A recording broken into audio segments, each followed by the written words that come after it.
Many congratulations, Nathan, and thank you for breaking off from the party. I have to say, when your name was announced, no one looked more shocked than you. I was shocked. I was and am shocked and delighted. A good combination of shocked and delighted. The chair of the judges, Rose Tremaine, said this is going to change your life. How daunting is that? Well, it's a big thought, isn't it? And I don't know.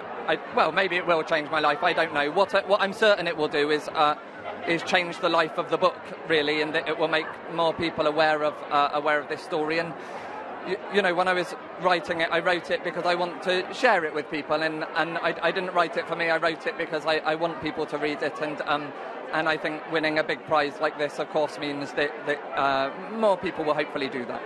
Tell us a bit about the book, because it chronicles the descent of mental illness of a teenage boy. Why was this a story that you wanted to tell? Well, the story grew over time, and I got to really like the character, and I think it's mostly a story about this character. It's about a young man from Bristol, where I'm from, called Matthew Holmes, and you're right that he is unwell.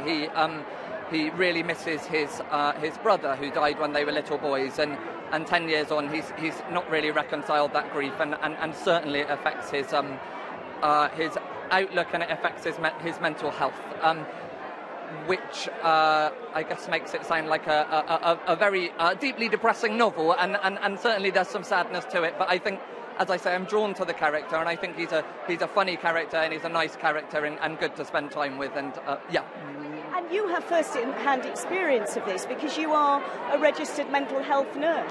Yeah, so I've worked in the area, and I'm sure, of course, that influenced my decision to write about this subject and to write about schizophrenia. Schizophrenia is an illness that's commonly misunderstood. It's misrepresented, actually, both in fiction and by the press, I think, and so I think in deciding to write about that, and given my work in that area, it was important to me that I didn't propagate those myths, I suppose, and the illness wasn't part of the fiction. So that I wrote a fictional piece of work, but didn't propagate myths around the illness itself. And you've won a cheque for £30,000. Does this mean you have indeed? I haven't looked. Well, take it from me. Does this mean that you intend to write full-time now, or will you continue working as a nurse?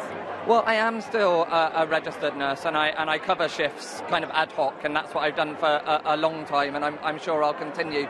In terms of writing full-time, I mean, I've always written, so I've written my whole life, really, and wrote stories as a child. I've written poems for many years, so I'm sure I'll carry on as I always have. Well, it's been a big week for you, hasn't it? Not only have you won the Costa Book of the Year, what else has happened to you? You're talking about my marriage, I'm guessing. Yeah, that's what you were aiming for there, wasn't it? Yeah, I got married on Saturday. I wore this very suit, in fact. I thought, if I'm going to buy a suit, then we might as well have a couple of occasions for it. So you're going to tell me you've taken it off since then? I have taken it off. Yeah, on my wedding night, in fact. I have taken it off. Yeah.